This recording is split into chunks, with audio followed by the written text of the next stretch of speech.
Hello viewers, আসসালামু আলাইকুম। সকলে কেমন আছেন? আশা করি সকলেই ভালো আছেন। আজকে আমি আপনাদের দেখাবো কিভাবে আপনারা আপনাদের প্রিয়জনের ফোন কল ট্রান্সফার করে নিজের ফোনে আনতে পারবেন।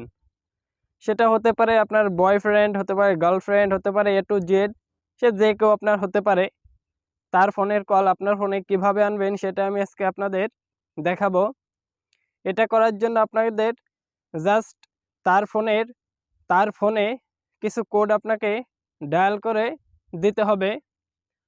সুতরাং এই ভিডিওটির মাধ্যমে আশা করি কেউ এটি খারাপ কাজে ব্যবহার করবেন না, যদি অতি প্রয়োজনীয় না হয়। তো চলুন মূল ভিডিওটি শুরু করি। ফার্স্ট অফ, যদি আপনার প্রিয়জনের ফোনে কেউ ফোন দেয় আর আপনার প্রিয়জন যদি ওই ফোনটা না রিসিভ করে অথবা ব্যস্ততার কারণে রিসিভ করতে পারলো না, সেই কলটি কিন্তু আপনার ফোনে চলে আসবে।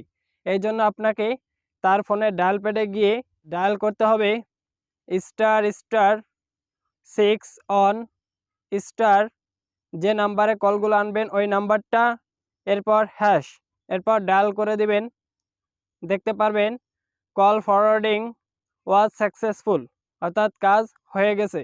এখন থেকে যদি আপনার প্রিয়জনের ফোনে কেউ ফোন দেয় আর সে যদি সেটা রিসিভ না করে, ওই ফোনগুলো আপনার ফোনে চলে আসবে।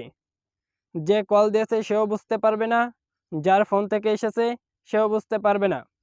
2 নাম্বার, যদি আপনার প্রিয়জনের ফোন বন্ধ থাকে আর ওই মুহূর্তে যদি আপনার প্রিয়জনের ফোনে কেউ ফোন দেয়, সেই ফোনটা আপনার ফোনে চলে আসবে।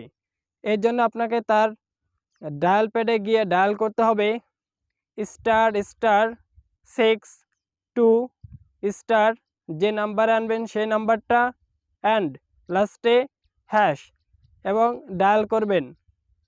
এবার দেখতে পাচ্ছেন আপনারা call forwarding registration was successful, এটার কাজও শেষ।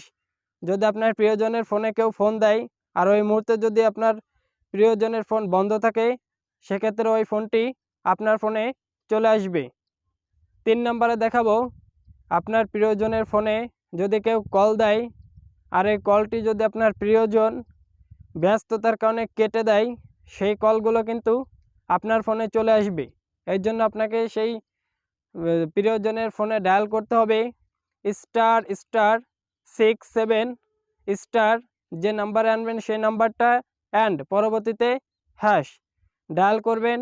দেখবেন আগের মতোই রেজিস্ট্রেশন ওয়াজ সাকসেসফুল, অর্থাৎ এই 3টি কোডের মাধ্যমেই কিন্তু আপনি আপনার প্রিয়জনের ফোনের কল আপনার ফোনে আনতে পারবেন। এই জন্য আপনার প্রিয়জনের ফোনে কিন্তু অবশ্যই টাকা থাকা লাগবে।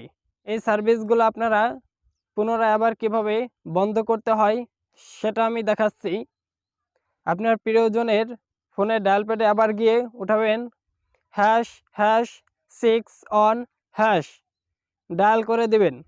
দেখবেন ইরেজ সাকসেসফুল। আবার একইভাবে ##62# আবার ##67# ডায়াল করে দেবেন। দেখবেন সমস্ত সার্ভিস বন্ধ হয়ে গেছে। সো এভাবেই কিন্তু আপনারা আপনার প্রিয়জনের ফোন কল নিজের ফোনে আনতে পারবেন।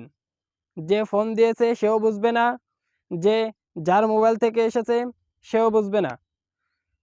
সুতরাং ভিডিওটা আজকে এ পর্যন্তই।